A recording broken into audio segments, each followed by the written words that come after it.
Well, I'm really hoping that StrifeCro can pull this through, because if he does not, it would be quite the fiasco. If he has a name like that, PM me for Constructed. He's been grinding, and he still loses. That would be, you know, a little disappointing. Some people are losing from like Thailand, so you understand that a tiny bit more. But in this case, I mean, StrifeCro, come on. Yeah, come on. All those PMs, all this time, you've got to have done something in Constructed. He's PM'd me. I was just doing my own thing, and he PM'd me and said, do you want to play? I'm like, okay, fine, one game. Fine, just to appease his soul. But they are in the game. We're going to jump into this right now. Fiasco against StrifeCro in the losers match of this final group of the WePlay tournament. All right, so we've got the police matchup, right? We do. Blue against red. Which one is going to be the superior color? Well, that's hard to say. They both play very different game plans. Do you commit to anything strongly? I don't. You have to just, you have to have an out always. When you Unless mess it's up, like your friend. say, oh, like but you were, I said at this like point. you were like, oh, I think Andy's good. You know, I think Mago's good. But if you're not like friends with somebody, do you commit to anything? I have not strongly? playtested this matchup too much. I don't think Mono Red is extremely strong, but in this case, it can, you know, again, we see it here. Well, of course it can. I want to hear a hot take from Panda, a controversial opinion just once in your life. Someday, Charmer, but that day is not today. All right, so StrifeCro using some of those early tools to keep his heroes alive. Again, not a big deal if the blue heroes die early, but Mono Red is one of the decks that has the capability to punish you early, right, if you do fall behind. However, this is not one of the Mono Red lists with Centaur, so you don't have that burst from Double Edge available. Instead, you're opting for a more safe kind of control-y version with the Timber Saw, because Whirling Death allows for great combat trades.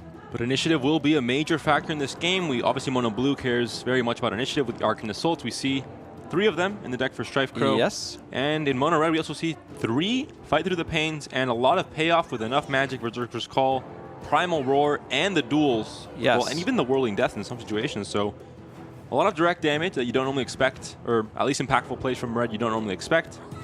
Another thing that's working in favor of Fiasco here, as you look at the lists, is 5 red heroes means you cannot dodge smash their defenses. That's true. Right? And there are 2 smash the defenses in the list, which is important against these Aghanim Sanctums when they eventually come out. The pass here from Fiasco. Yeah, I'm okay with that pass. The Whirling Death isn't really going to help you out in any way. Legion Standard Bearer is going to only buff potentially the creep on the right. You wouldn't want to put it in front of the Ogre, especially with the other creep already dying. So passes here are solid. You could maybe Viscous Nasal Goo, yep, just kind of preemptively. But good choices there by Fiasco. And Legion should come down somewhere this turn. Could push some damage in this lane. That's a very early Arcane Assault, but with 2 in hand, I guess it's okay to waste 1. 2 in hand? Do you mean 3 in hand? Because he still has 2 left. Well, 2 left now, but he had 3 in hand. So at that point, you kind of value the card draw more than the initiative, because you know you already have 2 of these for later on. You can also multicast with Ogre if you're lucky later on. So yeah, I also have it on good authority. You have friends, right? I have a friend who tells me that cycling in blue lists is very important. That is very true. This guy named Panda. You can find Sanctums. You can find Mystic Flares. Wow, Zeus pissed some people off. Literally all the arrows pointing to this poor lone Zeus. And with the position changes, if you're new to Artifact and you don't know, the arrows will stay. It does not reset them, so Zeus is still going to die. That cycle was far more about the card draw than it was trying to save that hero. And we see pressure in lane 3 from Fiasco, has full control of it. Only Skywrath Mage coming back from deployment this turn. We're still at mana turn 5, so still this slower setup turn where not anything too exciting can happen. But next turn, everything comes online. Berserker's Calls, 2 in hand for Fiasco. We see the Eclipses, Annihilation, and Mystic Flare, if they're drawn as well, come into contention. I want to highlight that shopping phase real quick by Fiasco. Had the option to buy a Jasper Daggers as well as the Cloak, but opted for the Flask. I like this move.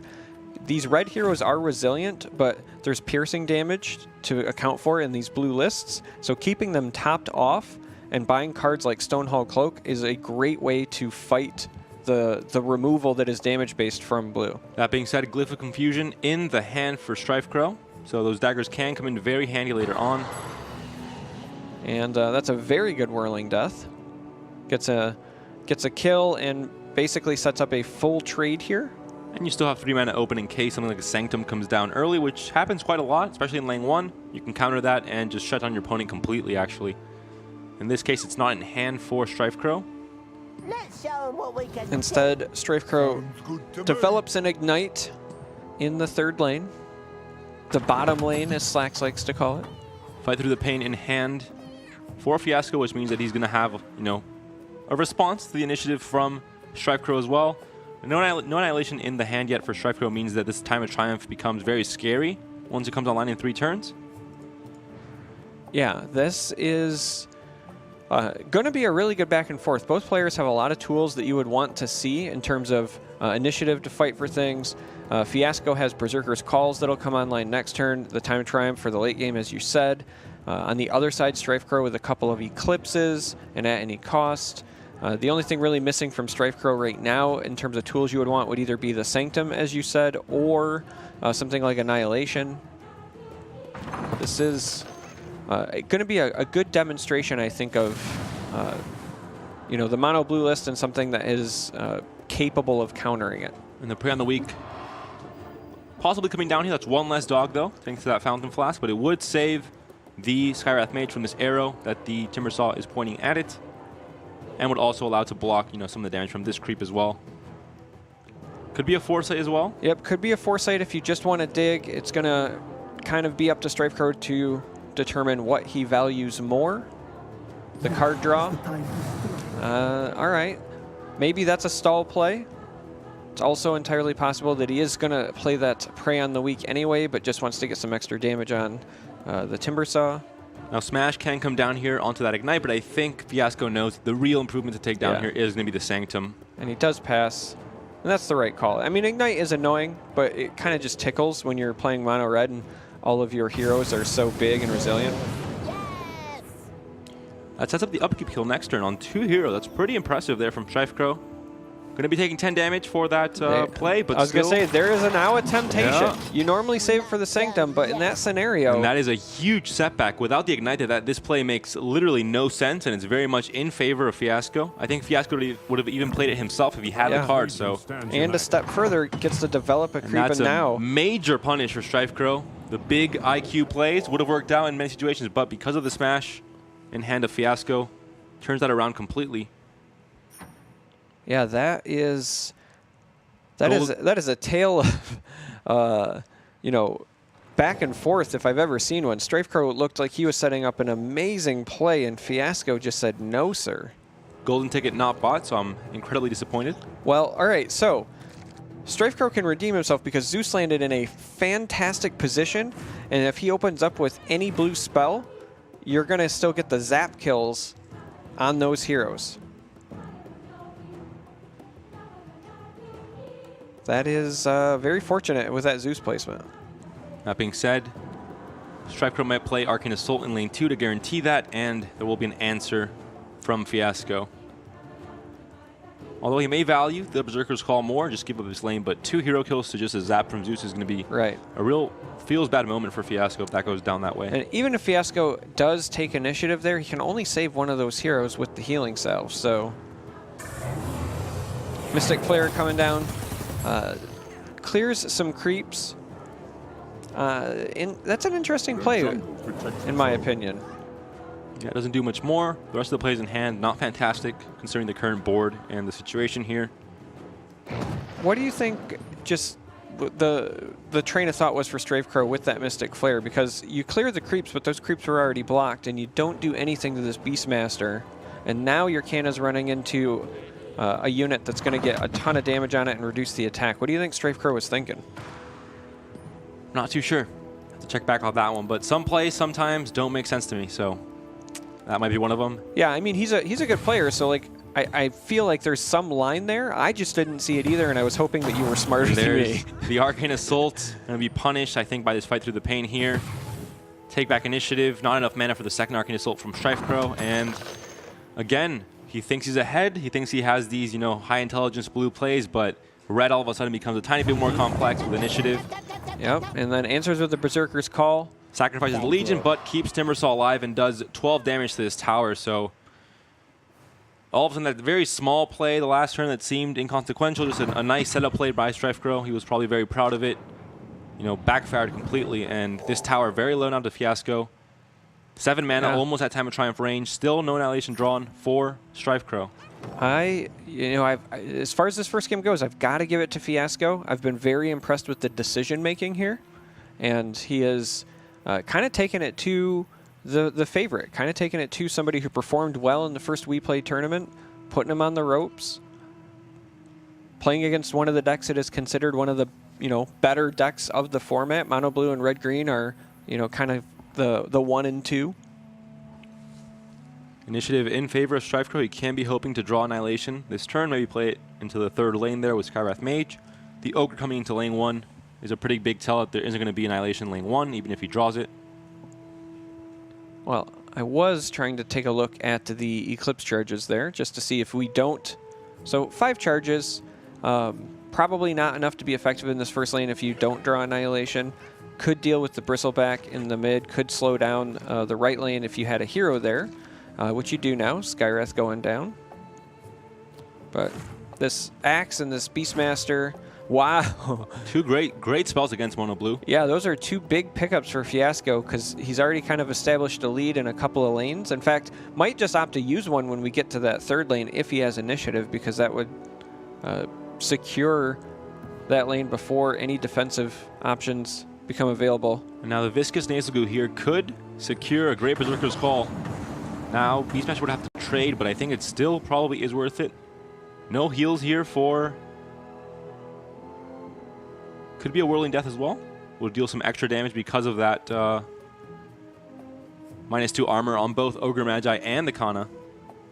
And would also weaken that creep to get it, traded out this turn as well. Yeah, I'm personally a bit of a fan of Whirling Death. Mm-hmm. I think Berserker's Call is a very powerful spell that you might want to save for later, but no. All right. Going with the call, pushing 5 extra damage, cleaning up some blue heroes. I mean, I'm okay with either one of those plays, right? That's one of those ones that is not necessarily apparent and easy. Eclipse can come down here. But then, again, Annihilation not drawn, actually, so no real answer to this lane here. You can Eclipse, could kill the Timbersaw in 1. But enough magic is there, so I think we will see. I was going to say, so the downside of the Eclipse is you don't have any way to get initiative back, and with 2 enough magics, I would feel very confident if I were f1asco and using one to secure a tower. And a big problem with this is no Sanctum has been drawn, so you can't really do this, board control spell, play the Eclipse, clear the board, and then refresh and play the Arcanist Soul to guarantee initiative. So it's one of the big downsides of not having the Sanctum. f1asco played that smash early onto Ignite, but was not punished because the Sanctum has not been drawn. Only 2 in this deck for StrifeCro, not the usual 3 in some lists. Right. And the punish here with enough magic coming down and initiative going to guarantee. Yep, there it is. I like this play. If you can secure a tower, I think using enough magic is absolutely fine. It's what it's there for. And now I think this is going to be Annihilation check number 1. Time of Triumph in hand, 2 red heroes could go into lane 1. I think it would not be an overcommittal at all from f1asco. Oh, not at all. I think that this has got to go. I think this has got to go lane 1. Oh, but what do we know? Play it safe, it looks like. Gonna play it safe. Again, you do expect your opponent to have at least 1 of his 3 Annihilations in the hand. We do see that there are 3 being run by StrifeCro. I mean, I guess there's an argument to be made about maybe you just Time of Triumph on 1 hero anyway and force an Annihilation in that regard. Mm-hmm. Well, with the pickup of the Bronze Legionnaire, that could actually... Eclipse, yeah, we'll kill everything out here, so the Axe will be dying. But now initiative will be in favor of f1asco because, again, the Sanctum is not here to help refresh. Cunning Plan comes in. Still no Sanctum drawn, but Annihilation has been drawn. And the Blink will help play around a duel, for example, in lane 2. Yeah, the Blink will help. I do want to highlight something that we, haven't really mentioned yet, but I think it's a really big deal.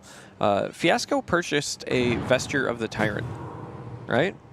That is very, very good against blue because of the rapid deployment. And it's also good because the way they get chip damage in to set up Bolt is Dimensional Portal, Prey on the Weak, and that protects against that. So, you know, we haven't really like called it out, but that was a massive, massive purchase. And we'll see if we see a Time of Triumph first or the Vesture. If you play a Vesture, because of the piercing damage of spells like Eclipse, for example, you can't guarantee Legion survives, but you would be coming up back. Yeah, it would be next coming turn. back. I like leading with the Vesture because then if they do kill it, not only do you get this coming back next turn, but you also have 2 other heroes, and then you can just Time of Triumph on potentially 3 bodies. So I would consider leading with the Vesture here, but a lot of options. And as we've seen throughout this tournament, the pro players don't always agree with our assessment, and we just see a pass, dry pass. We pick one or the other, and still we're wrong, Charmer. Yeah. The pass instead from f1asco. I think he knows Annihilation is not really an option here because there are 2 heroes for StrifeCro, only 1 for f1asco. Now the Vesture going to get some extra value that maybe would have changed the plays there for StrifeCro if he knew that. There it is. All right, so maybe f1asco is just next level baiting. Look at that. 2 damage coming from the Zeus on this tower. And if you're a StrifeCro, you are not happy about seeing that Vesture. Not happy at all. We could see a Bronze Legionnaire, Whirling Death, and Legion all played, or we could see Time of Triumph. I think with 2 heroes coming in next turn, though, you might want to wait with that. You could also blink your Timbersaw out of lane 3. Yeah, I think that's what that Blink Dagger is being saved for. Or it's possible you just save that Blink Dagger for a post-Time of Triumph in case you want to reposition. Either of them are acceptable, but I would bet that Timbersaw is going to be moving to that first lane. I actually really like the idea of Timbersaw going to the first lane, and then when you deploy the other 2, split 2 and 2, so that you set up a Time of Triumph one way or the other, kind of force them to respond. Now, we're getting pretty late in the game. We see StrifeCro does have a Bolt of Damocles, but no tower at 20 or less health yet. And this Vesture is going to make it that much harder for that to become a reality. The blink here means that Legion Standard Bearer can push damage to the tower with 4 more damage onto the Legion Commander. We're going to see it here. Yep. I like this play. Anytime you have an opening to push damage against blue, you go ahead and take it.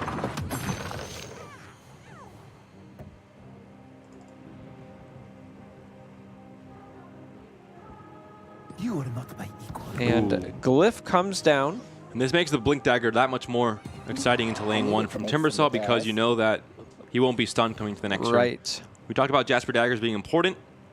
The kill here on Skywrath Mage would be pretty vital, but Town Portal Scroll instead. Only 2 gold for f1asco, so Jasper Dagger's not going to be a variable next turn to save the red heroes that come in against that Glyph of Confusion. Yeah, I really like this blink if it goes to the first lane, and it does. f1asco making some quality decisions. Playing this game just really well, in my opinion. We didn't see much the first time around from f1asco, but has cleaned it up, in my opinion, this time. We are at 9 mana. We do have the Bolt in hand for StrifeCro. Well, both bolts, actually, I believe. All right, so right now that Beastmaster is going to the first lane. Personally, I would like to have seen it switched, just Bristle first, Beast second, because with Beastmaster stunned, you won't be able to get the activation if they don't annihilate here, whereas in the other lane you would, but minor detail. Bristle might be a more attractive target just because of his size for the Time of Triumph if you end up having that go there, and I think that's where you ultimately want it to go because of the Vesture there as well. Though now you have no reason to not just Hail Mary on both lanes, right? This is a big draw for f1asco. Initiative is in favor of StrifeCro. Yeah, and StrifeCro has 3, that's right, 3 annihilations. If he believes that Berserker's Claw could come down from the Timbersaw, yeah, he has to annihilate here just in case, But just to make sure. That gives up initiative, right? So we will see, in my opinion, a Time of Triumph here. Yep. You just lead off with it, and you have the Vesture. That Vesture is such an important pickup for this matchup. 2 heroes dying, only Zeus survives. Yeah, so look at this, right? You've got the wide board, and at a tower at 23 health that you're trying to get low enough to bolt, and it's not getting touched. Meanwhile, siege damage is threatening yours. You don't want to annihilate here again, because that sets you back so far with 3 heroes in this lane. Annihilation is not attractive, but nothing else that you do like slows down the damage. The single blink dagger in hand would probably indicate a blink from either, probably just one of these heroes that are dying here, would blink to lane 1 to dodge that glyph debuff. And with gold now in hand for Fiasco, he can find one of his 2 Jasper daggers and attempt to bypass it that way. He has not bought many items though, so he still has, you know, a cluttered item shop. He especially could not find it. All right, so the second annihilation comes down, but if you've forced your opponent to annihilate twice on the same turn, you're feeling pretty good. You're feeling even better when one of your heroes is coming back with a Vesture in a time and you have another Time of Triumph in hand. Arcane Assault can come down here. Prey on the Weak as well, maybe, to try and start dealing damage to this tower. But again, not too many damage units, only 3. Wouldn't do too much. So compel to cycle and then probably... Well, the Ignite is tempting, but I think Arcane Assault has to come down just for the initiative.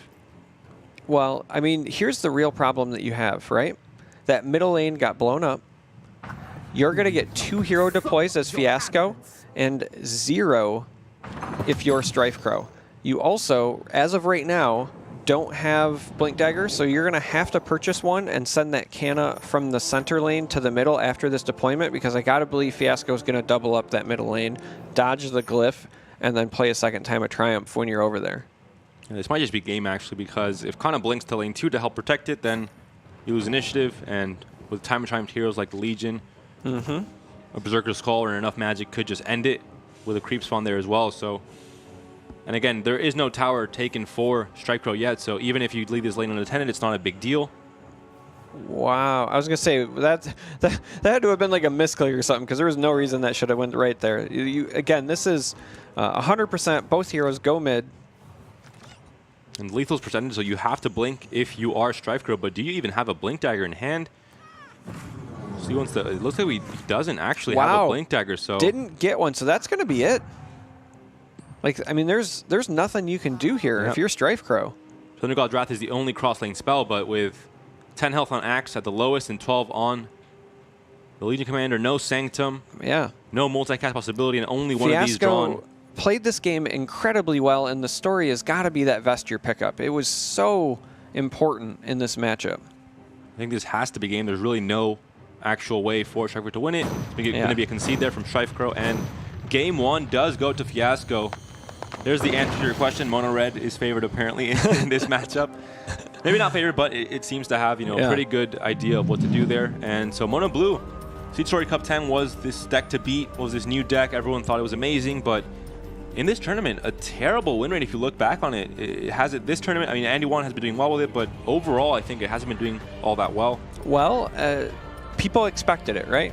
So a lot of decks were targeting it, in my opinion. We saw some new tech and some more traditional tech, so not really surprised that the win rate is a little bit lower. And again, congratulations, Fiasco, on that last game, because you played really well. I was super impressed by that. That kind of turning point in the third lane when StrifeCro tried to set up that upkeep kill, and you hit with that smash to the defenses, and then basically turned everything on its head after that. We're going to go from a matchup of skill to a matchup of luck. The high roll mirror is here. Red-green ramp for both players. A few differences. Omni Knight's going to be fighting that Lycan. The only big difference here, and I guess the deck lists also are a tiny bit difference, I think. No enough magics for Fiasco, or for StrifeCro, and 2 for Fiasco. So right, and Fiasco has both in hand. So I'm a big fan of the enough magics. And I'm also a big fan of the inclusion of Primal Roar by Fiasco. I'm ready to serve, but in terms of opening hands that you want, I think StrifeCro with the Mist of Avernus and the Rose Leaf, a little bit happier in all likelihood. Downside to the Mist, though, is that your green hero randomly flopped into the last lane, so you don't get immediate value. Still can't set up a turn 1 Mist. Always a very strong improvement to have. Gets you great value over time. Yeah, I think I'm a fan of maybe this going mid, knowing that you're just going to trade things off in that first lane anyway. It's always the case when you play this and then your 2 creeps go mid instead of the left. It always feels so bad when I'm playing in draft. I'm like, yeah, should have predicted better. Should have predicted better. Well, this tells me that this Treant is probably going in the first lane then, because why would you miss there knowing your other 2 things are going to die? Unfortunately, the armor from the Treant will not be enough to save Bristleback on its own, because it's down to 4 health. The +2 armor is, well, all right. So StrifeCro making me a liar on every account. Mist in the lane where everything's going to die, and then dodging the Mist of Avernus. That's the problem with Mist. That creep will still be dying, as will the Bristleback. Yeah. So even if you play the improvement there, you might not get value out of it if your opponent instead goes all in on that lane. So it is sometimes difficult. Yeah, and again, just kind of going back, that's why I was expecting the Mist to go to the second lane, because it was the one where you're set up to get the most immediate value. All right. Here we have Viscous Nasal Goo if you want to potentially set that up. You could maybe duel, but you're not really got like good ones, or dropping the Cheeseburger Man to eat something makes an awful lot of sense. The Smash can come down into the Mist of Avernus. Not the best improvement to take down in this matchup, because you want to take down the Slenderman's Favor instead to stop the ramp. But holding on to that Smash there is a good move by f1asco because of exactly what you said. And honestly, if you're trading with almost everything in that lane, who cares about Mist of Avernus? That's my lane now. Roseleaf Druid can come down here. Yep, I would like to see Roseleaf here. You could also argue for All Seeing One's favor, but since none of your creeps are set up to die because of the armor from Treant, just developing some ramp and snowballing this middle lane makes an awful lot of sense. And StrifeCro agrees. Dealing 10 damage to the tower, and if you draw Stars Align next turn, well then this could be an Emissary on this already wide board as well, so could be a pressure to an Ancient kill from StrifeCro as well in a few turns. And here, this is, you know, it makes much more sense. Yeah, well, it makes a lot more sense to play that there. And also, that's just kind of the lane where Omni Knight and Lycan are trying to figure out which one is the better second green hero for this list, right? They kind of got a bit of a grudge match going on. Omni Knight showing off his signature card, saying, "This is what I bring to the table." And of course, Treant playing his own signature card in lane 2, and Omni Knight doing the same in lane 3. So just sticking to the basics. And interesting deployments here, right? We've got f1asco opting to put the Beastmaster in the right lane instead of, you know, further contesting this Mist of Avernus, trying to keep it down. And yeah, as a result, that Cheeseburger is going to eat again. That was a little bit curious, but all right, Time of Triumph picked up and Emissary, but no Stars Align going to StrifeCro. Meanwhile, on the other side, f1asco has picked up an Emissary. Also, again, has that Spring the Trap, has Primal Roar, but has not really found a good quality ramp either. So we're going to see red-green ramp versus red-green ramp when both decks are forced to play by the rules, basically. Interesting. Yeah, none of the players finding their ramp cards, really. The Roseleaf Druids are like half ramp cards, but Stars Align summon in favor, not drawn for either one. Both players are playing 3 of each, as is usual in these, you know, very ramp-heavy decks in red-green. And the payoff is there for, especially for StrifeCro, with Time of Triumph and 2 Emissaries. Could even get clunky later on. Only 2 playable cards this turn. Well, 1 now. Yeah, I mean, clunky is the definition of this game, right? Like, where's the fireworks? Where is the ramp? We don't want to see red-green without it. Do us a favor. Even if the favor was found, there is the Smash the Defenses in the hand for f1asco, so there's a chance to counter that as well. The duel is useless here, really. Can kill a creep a little else, and there's really no play for f1asco. Enough magic not going to be useful, but, well, there's one piece of ramp. There it is. The Lycan can play that back into lane 2 or lane 1 even. When you have the Treant and the Legion there coming in next turn, you can guarantee the Time of Triumph. If you had it. Unfortunately, still just Emissary on f1asco's side, but still opts to play the favor there. Like I said, do us a favor, a Salamaine's favor. Now draw a Time of Triumph, and let's get this show on the road. StrifeCro will have initiative, though. He finds a smash defenses. He can counter. That's in his favor. We talked about it before. He is also playing 2 smashes in his deck. Yeah, but I don't want to smash. I want to see these big, expensive cards. Unfortunately, Charmer, it's not about what you want. It's about these players trying to win the series. It's about what the viewers want. You think the viewers want to see Roseleaf Druid? You think the viewers want to see All-Seeing One's favor? No, they want Triumph. The viewers are, again, just viewers. They can't really dictate how this game goes. Instead, f1asco and StrifeCro are the players here. No, they can dictate by spamming emotes in chat. If you're in chat... This is terrible. You just forced me to start spamming. You're making it hard for the mods here at WePlay, Charmer. You're a terrible man. I'm making sure they're awake this late at night. Talking about Smash and talking about Time of Triumph, well, the wrong player draws the Time of Triumph, but the right player draws the Smash. StrifeCro going to counter this element in his favor. But if he counters, f1asco picked up Stars Align, so there's a Smash, and f1asco's going to turn around, and maybe Stars Align might make me a liar, actually, but I would like to see an Emissary come down here because the pump would be enough to keep that Legion Commander alive. Well, the duel would be enough to counter that Treant, so we'll see. We saw a guesswork before in one of those groups a few days ago where you have to guess. Do you kill the red? Do you kill the green? If you kill the green, you survive, so it feels a little bit better, I think. But we'll see what... Actually, this duel is massive because it would also force the Emissary to go in front of this Cheeseburger Man, who is no longer a Cheeseburger Man. He is a Meat Mountain. That is a 10-2-6 on the board. He has better hero stats than so many so many units. Oh my god, that guy is huge. That being said, if Treant is killed, Spring the Trap is still available. Could still trade with this creep. Could even be played in a different lane to help out. So yeah, we see the duel here on Treant. Treant will be passing away for now. A quick siesta in the fountain. That's a really next level play to pick the Treant. Because, I mean, you have to assume that it's Time of Triumph that they want to play there, right? Sometimes.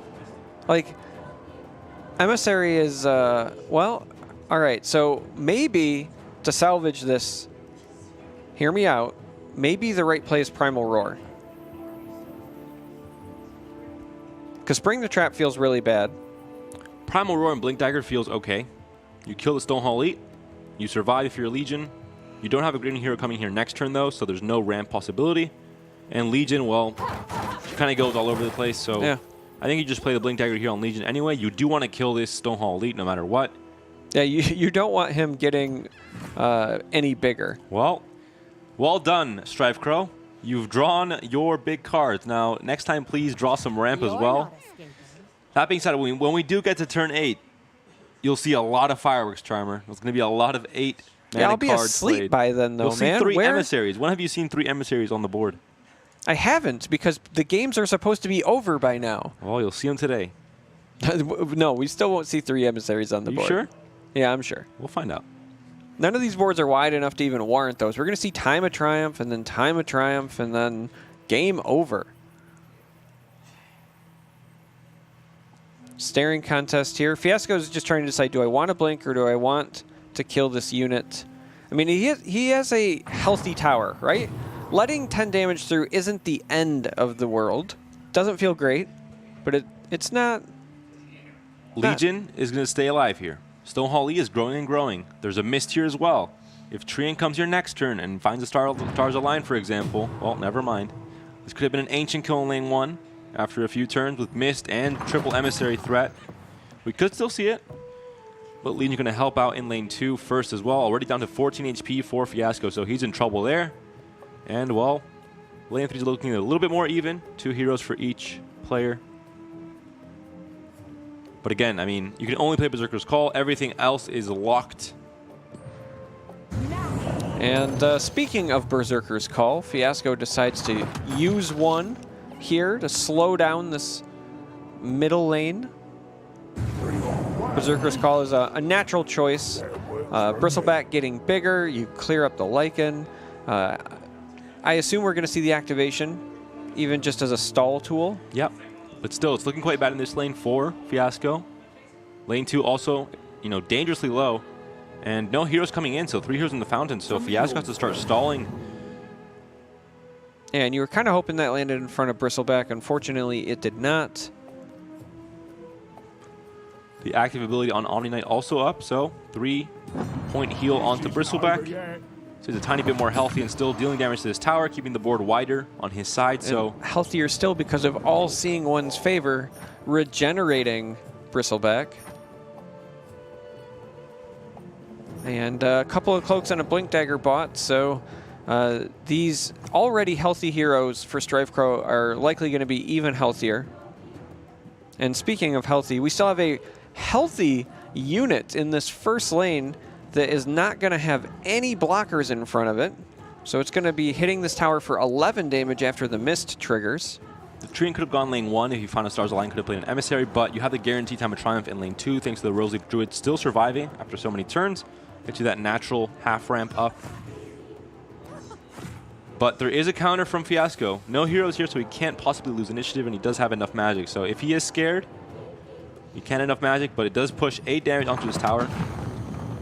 So it's a hard choice, I think, really. Or Primal Roar even looks even better. Yeah, Primal Roar is the perfect answer. Potentially the perfect answer. The downside is your other towers aren't looking very good either. Well, so, oh, see you later. And both those heroes basically did not exist for this turn. That is an upkeep, not a kill, but an upkeep shift there. Moves them both back to lane 1, so no chance for them to answer back and make some impact on the board on any lane. And duel, yep, I was just about to say, looks really attractive. There could have been an argument for, if you wanted to, developing Stonehall Elite and then taking the duel because the positioning would have allowed it to get buffed there. But then you do open yourself up to a counterplay by trying to be greedy there. So instead, just deciding, all right, I'll play him, but I won't feed him. I'll make sure he's hungry. And at this point, it's looking like StrifeCro's game to win. He has, well, his hand is, full of answers for the next turn. Finally gets to 8 mana naturally. Cannot play any of this before because there's finally a lack of we ramp. get to see StrifeCro play something exciting. We've just been taunted by all of these cards. The heroes all on the board for him. Every single lane is under pressure.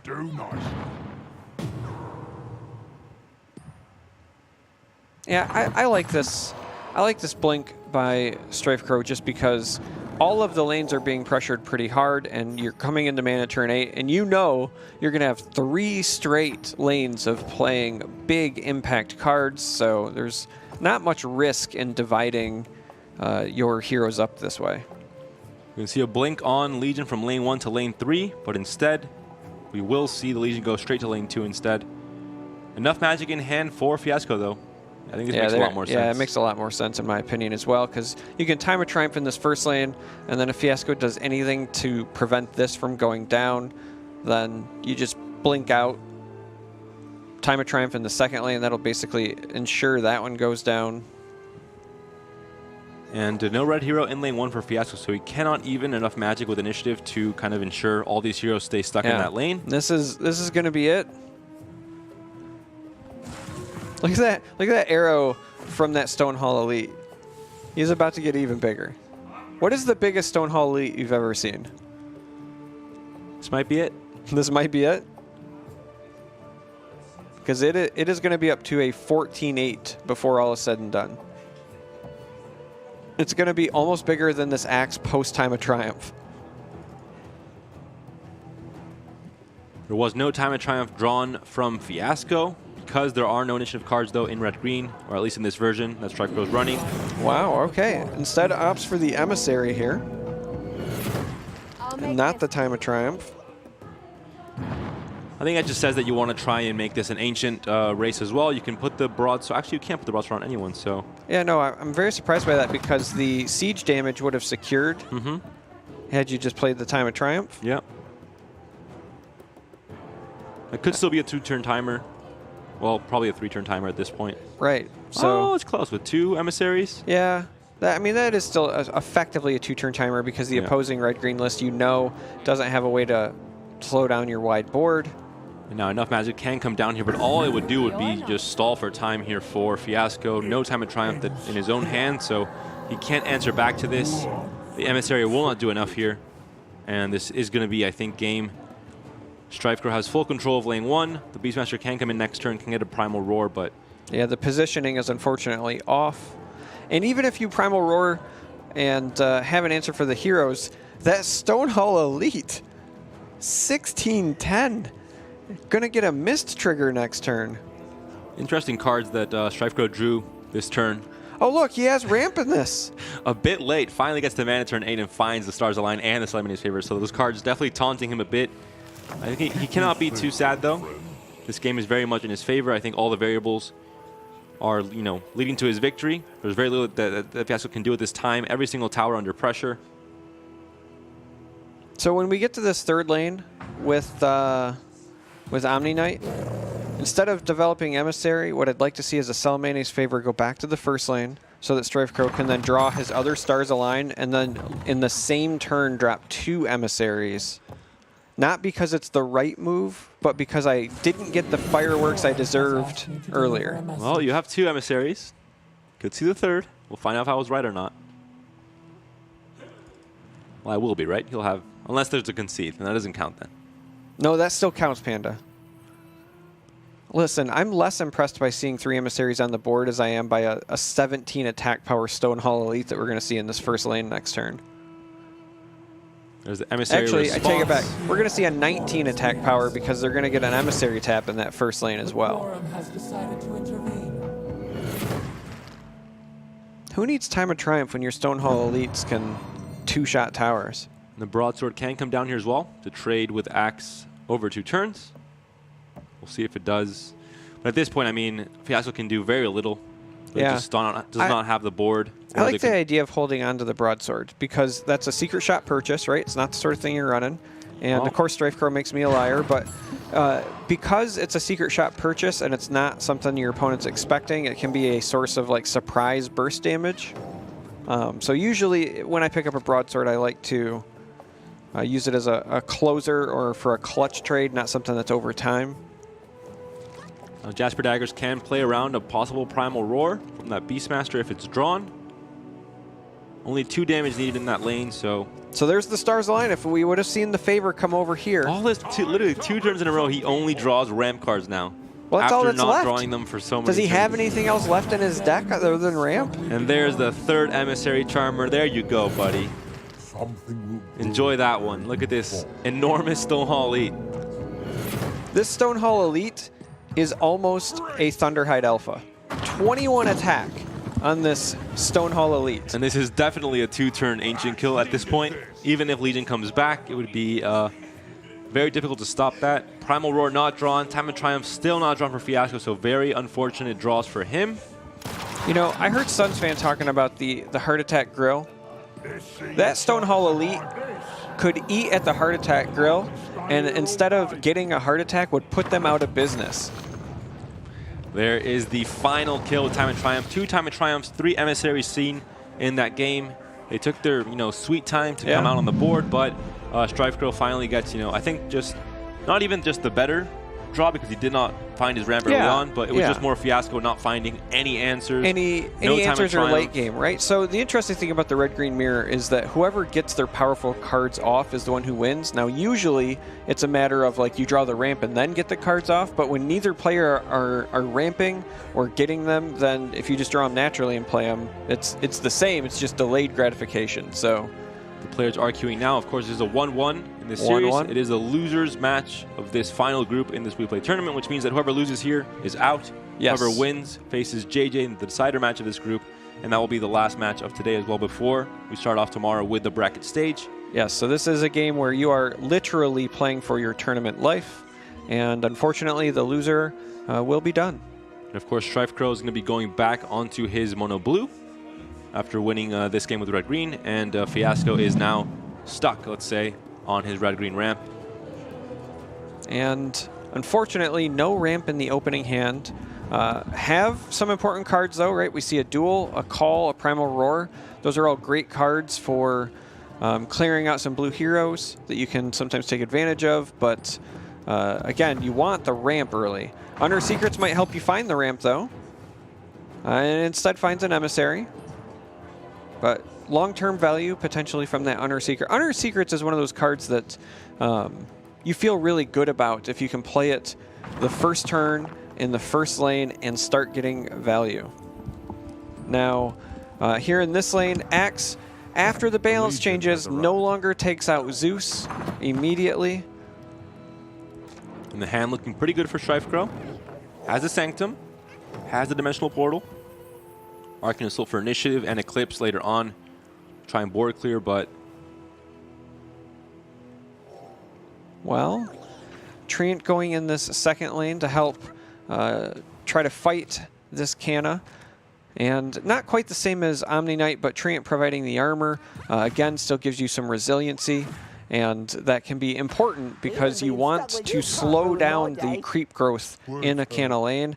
And Lycan here owes people some money. Every unit here attacking Lycan. There's a favor in to lane 2. No smash found for the Sanctum. Again, no red hero here, so heads up play by StrifeCro. Able to take complete control over lane 1. Yeah, that is not a Lycan, that is a Lycant. He is out of that lane, and that is firmly in favor of StrifeCro, and that's unfortunate because, as we know, Mono Blue likes to take control of the first lane. Typically, you want to do it with Canna, but if you can get any sort of control at all and set up those Sanctums, you're going to be in a good position. Roseleaf Druid would be fantastic here to set up that natural, or somewhat natural, 8 mana turn next turn on turn 3 with the favor and the Roseleaf Druid as well, but not found in hand. So a good starting hand for f1asco. Has a duel here if he wants to take a Zeus. Push a lot of damage onto this tower early on. Yeah, I like this play because of exactly that. You want to push damage here, and you've already got a pretty solid presence in that second lane. The faster you can get towers down, right, especially pre-annihilation, the better off you are. Very surprised. Second Legionnaire does not come down. I thought that Legionnaire was coming down for sure. Maybe playing around at any cost punish next turn maybe from StrifeCro. But still surprising. Could have pushed 4 more damage. And yeah, we see Skywrath Mage go to that lane, so that could be the option there. f1asco was maybe scared of that next turn. Again, against blue, you don't want to push, everything into one basket. You want to try and divide that over every lane so that when you have those board clears like at any cost, like Annihilation, you're not too punished. Yeah, speaking of not putting everything into one basket, Beastmaster going back into this first lane to try to either contest or slow down StrifeCro. It's an interesting choice.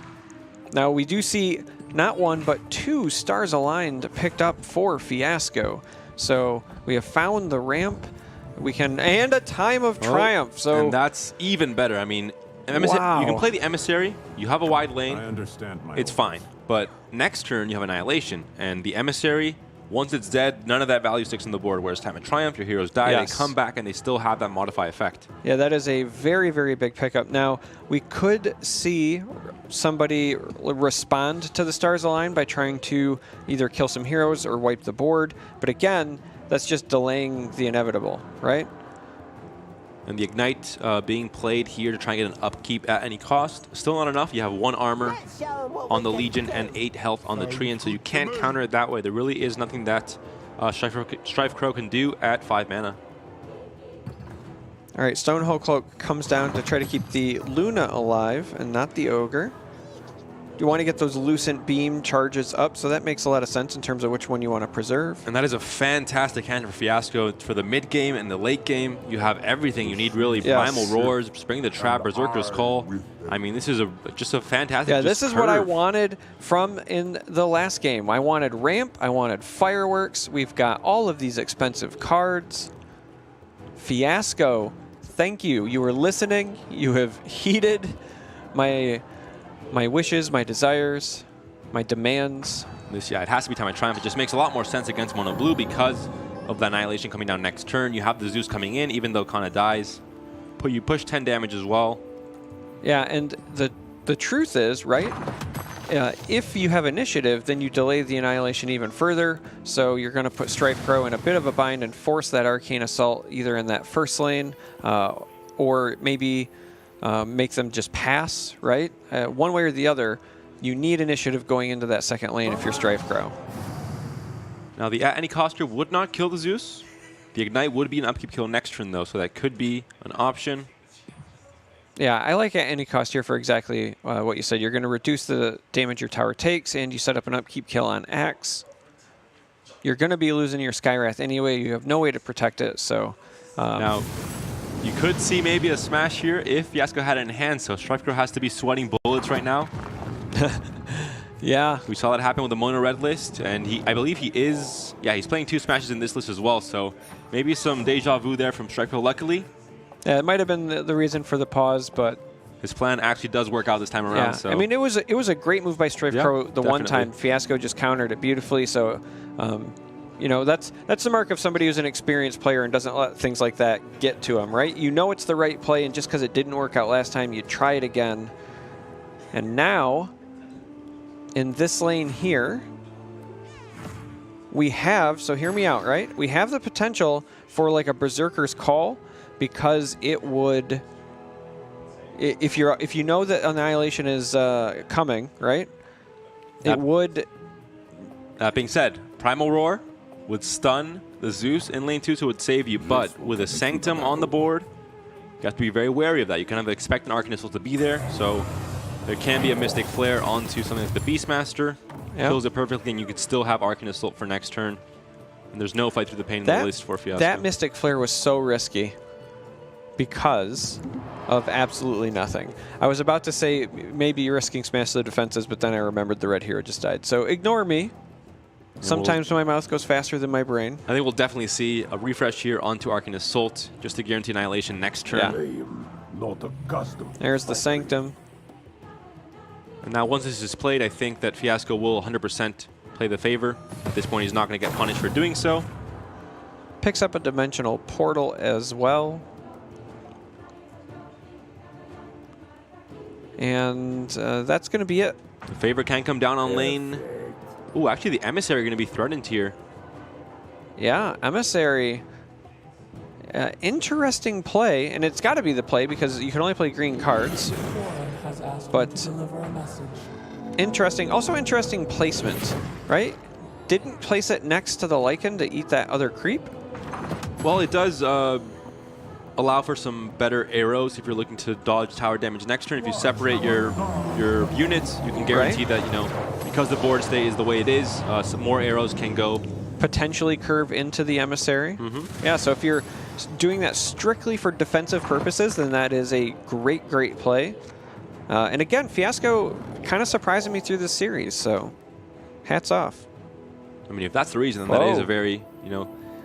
Ooh, the blade can come down. We saw Hype find it from a golden ticket, but it wasn't too impactful. And again, this is an item that I think would be played a lot more if it was brought down to maybe, you know, 17, 19, 15 gold around there at 25. This is a really important item because it can eat improvements, right? And we know that the red-green ramp is a deck that plays them, but also the siege damage, right? Giving blue a consistent way to get that chip damage in that we always talk about is pretty important, and that is a big pickup for StrifeCro. And the fact that you can condemn a unit that, regardless of its combat stats, will be dying as well with Time and Triumph, for example, is also massive. If you deal damage, though, you have to get past the armor and all that stuff from Time and Triumph as well.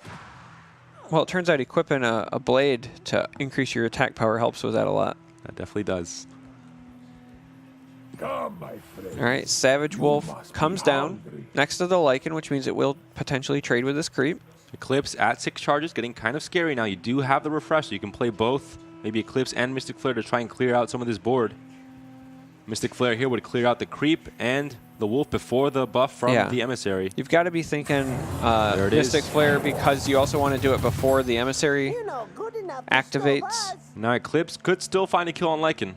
Yeah. Needs 4 charges now. It's a little bit harder. Little bit harder. Sanctum comes online. I think we'll see maybe a Prey on the Weak with 4 hounds coming down. Would guarantee the lethal on the tower as well. And the Eclipse comes in instead, so... And... Didn't get much done. Did not get much done, but will, when the combat resolves, take care of the Lycan because there's no way to increase the health with the items in hand. And that'll leave just the Emissary. Well, you could blink it away. You could choose to blink it away. Into lane 2.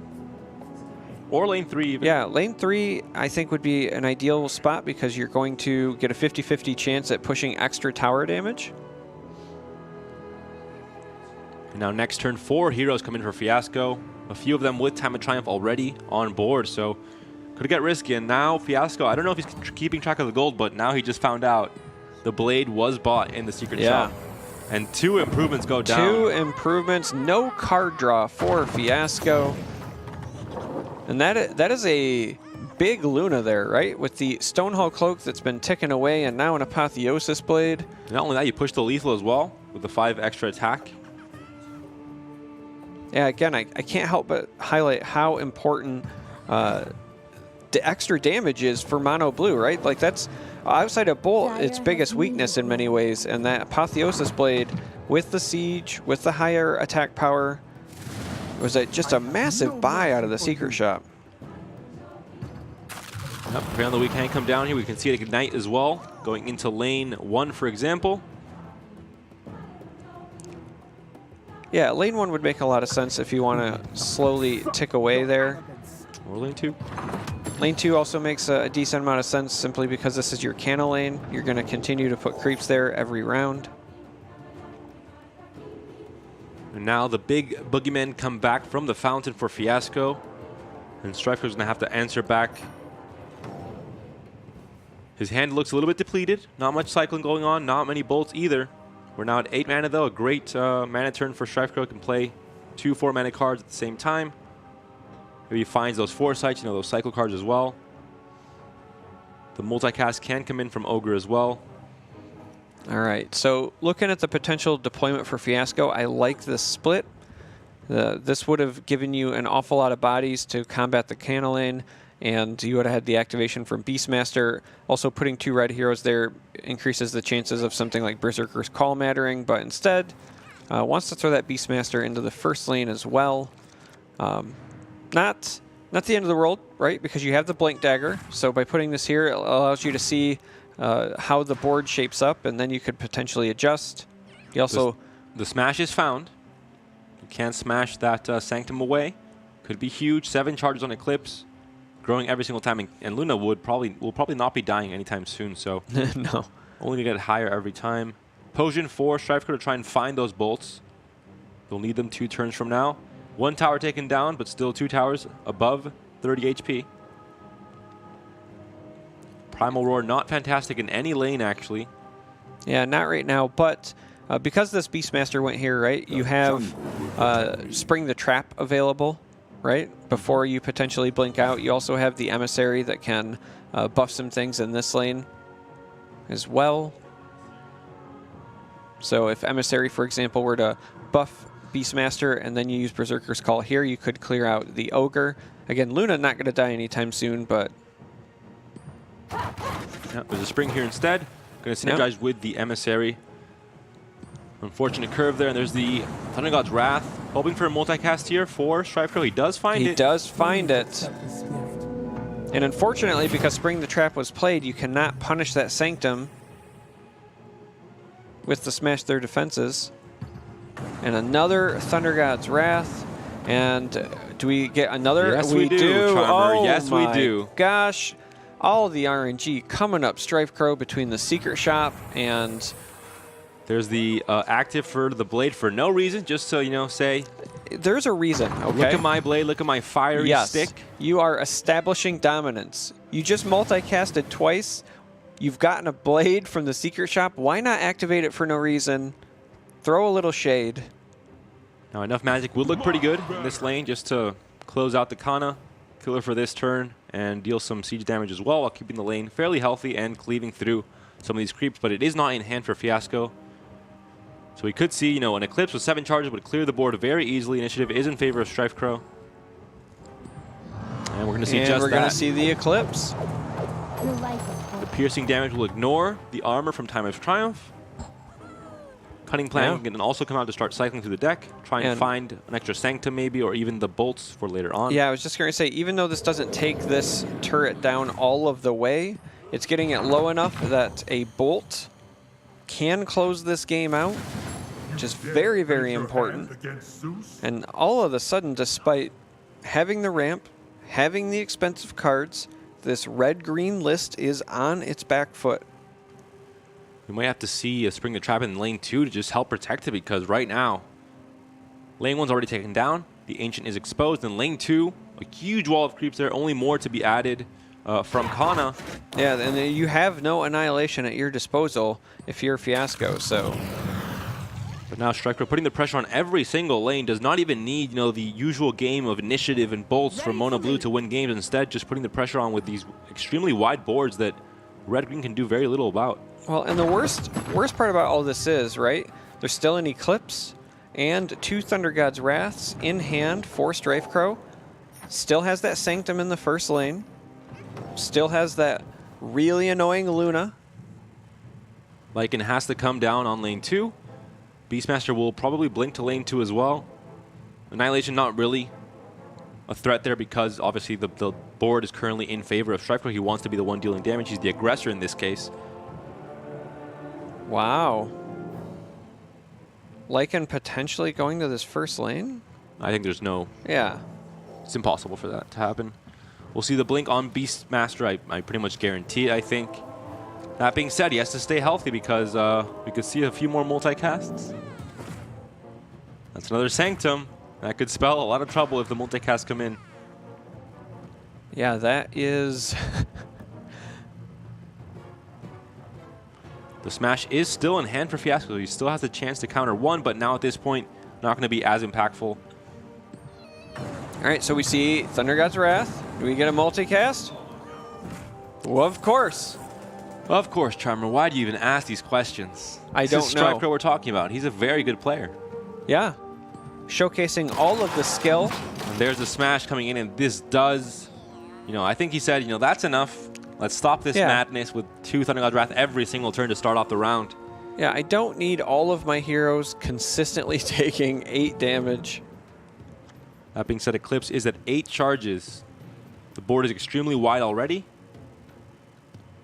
Yeah, Eclipse not enough to clear out everything for f1asco in that middle lane, but an awful lot of damage, 24 out of that Eclipse. And that could be enough to still kill the Lycan and lock f1asco out from playing cards.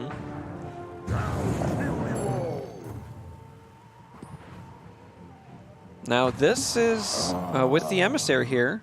Trying to push damage, yeah. We're going to see the weapon. There is a Blink Dagger and a Jasper Dagger in hand for f1asco, so he could be looking for lethal on this tower. He's 2 damage away. He has the weapon to equip, though. Yep, Only 2 mana from StrifeCro, and Luna is actually dying. Who would have thought? Emissary lending a hand there. Who would have thought? And now only 1 more lane needed. All of a sudden, this game is completely open here. Lycan has to do the defense of the Sentry, though. Sanctum, Dimensional Portal, and Eclipse here to try and stop this. This game is very, very close, especially when you consider in the 3rd lane, where Legion Commander landed, that Zeus could be dying, though, again, if StrifeCro can have initiative going over there, Eclipse will clean it up. Enough magics there, Berserker's Call's there to push through damage and get the lethal. Well, there's a curve here on this creep as well, so never... Actually, there's a Blink Dagger, so he can still get lethal. All right, played the Sanctum, so with no Arcane Assault in hand, StrifeCro may have just cost him that 3rd lane, or at least the Zeus. And with only 1 hero redeploying next turn, he can threaten lethal here as long as there's no curve from the Dimensional Portal. So I think he knows that there has to be an answer from f1asco. 2 go to the left, but does the 3rd one go to the right, or doesn't curve? All right. So we're fine. Now f1asco has to answer back. He has to play into this. He can play both the Roseleaf Druid and the Emissary. So now he there's plays the it first to have options for the Emissary to come down at 8 mana. But now if StrifeCro responds and f1asco passes, he stays up with 2 HP. He gets initiative for Berserker's Call, and he wins the game. Yeah, this is... StrifeCro has to pass at this moment. This is pretty... Well, right now... Yeah, he activated... There's a pass from f1asco. f1asco knows. Yeah, he activated... activated... the Eclipse can still come down. But it'll depend where it hits. Maybe 8 charges here. Well, I mean, we know that it... Oh, Thunder Gods instead. And it kills a Legion. Okay, that's fine. It keeps stalling, but you don't get lethal this turn. Fiasco survives on 2 HP. And now that his Legion Commander win here is not a possibility, you'll have to think about blinking the Lycan out instead, having to play the Emissary first. Well, you can't blink the Lycan out because the 2 damage comes in. The 2 damage comes in, so... So this might be StrifeCro's game to win then. See the Emissary come down. All right, actually, Emissary would allow Lycan to blink. Well, it'll be exact lethal, actually. 2 damage plus the 2 from the Jasper Daggers would open up 4 damage onto the tower. So a game of very small margins for both players. Does Fiasco take the risk and say, yeah, maybe it's a Stonehall Cloak? He does not, and now he gives Zeus a chance to. If Zeus had the right options here. So here's the thing. StrifeCro cannot take this round. Do we maybe have a tie on our hands in this middle lane coming our way? I would hope not. I mean, I know you would hope not, but we might be going to a game 4 in this very close series where both players are literally playing for their tournament life. Because that is a big board. 2 deployments for Fiasco means that the Ancient Kill is a possibility, and StrifeCro has to play around it by playing the Skywrath Mage there. Right. He can draw into 2 Annihilations, so he has a chance to, with Initiative, to reset that. That is a big board by both players in the middle. No curves here. All the arrows are straight. Because of the Emissary plays, that at any cost is going to be far less effective there, but we will have the Eclipse. Now, no real plays here from StrifeCro. He can play the Eclipse and Hail Mary, but the Hourglass will lock a few cards. Enough magic still there, but the lane 2 would survive, and there are no... Well, there's a red hero, actually, but the damage is not really pushing through right now, and the initiative is still in favor of StrifeCro. This is close. The Primal Roar is useless.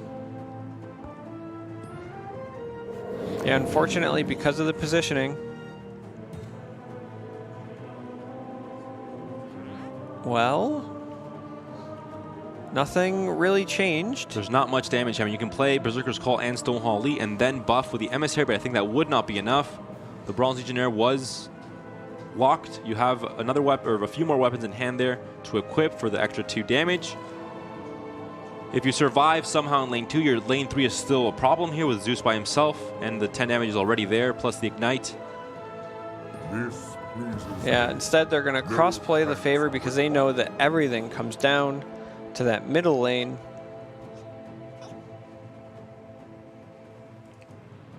No Spring the Trap or anything that you can cross-lane play to help out.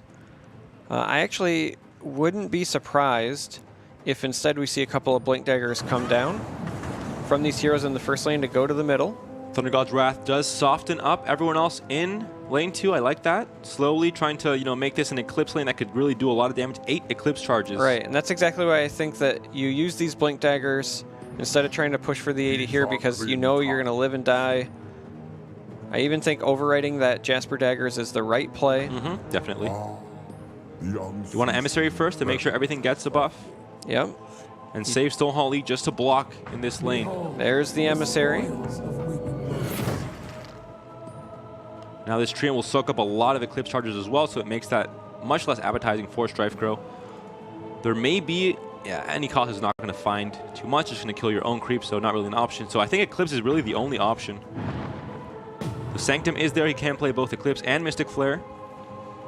But enough magic can also just, if he's able to get the blockers in, he can stall for time. All right, again, We could see a call here to kill this Skywrath Mage before it moves. Yeah, I like that play a lot. After you see that dagger come down, unfortunately, does not do it.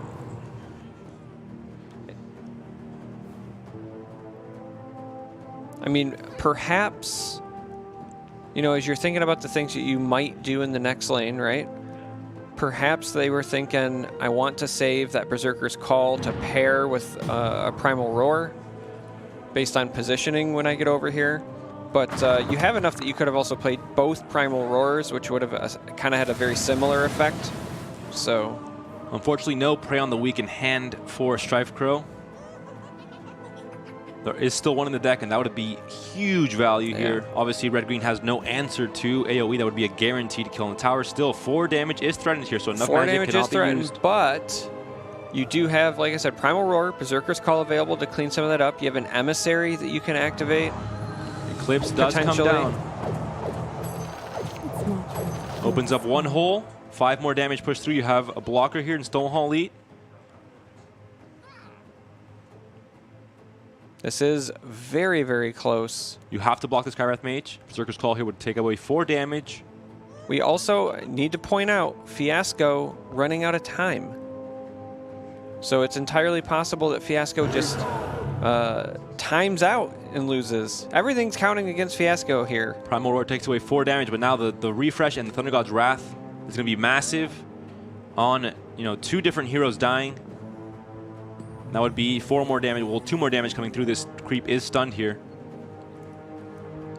But both your red heroes would be dying, so the Stonehall Elite has to come down this turn. All right, f1asco again. Pushing for lethal. Well, but also really low on time. f1asco might actually set up a potential tie and then still lose on time. Well, Thunder God's Wrath will come down. It will kill the Axe. It will block out f1asco out of red play, so I think that might just be it. What an edge of your seat ending to this series. And still only 2 mana left, so after that Berserker's Call, so Stonehall, he could not come down anyway. f1asco playing for the tie instead. He knows he cannot block, and there's the Thunder God's Wrath, so that will be game. Coming down to the very end here, unless we miss something. A lot of variables in play, but I think that just might be it. 5 damage going in for f1asco, no green cards to play. And there's the blue coin. There's the blue button. So StrifeCro, after a very, very tense back and forth, that last turn looked like it was in f1asco's favor, but the Thunder God's Wrath killed the Legion instead, blocking the Berserker's Call. And a really close series there. StrifeCro able to take it in the very end. I was kind of forgetting to breathe there at the end. It was tense. Very tense. We had the timer. We had potential ties to go to a game 4. And ultimately, instead, StrifeCro made the right choices, made the right plays, is still in the tournament. Unfortunately, f1asco is now eliminated. And StrifeCro will play SuperJJ in the decider match. But first, analyst panel, what do you guys think about that? Very tense match at the end there.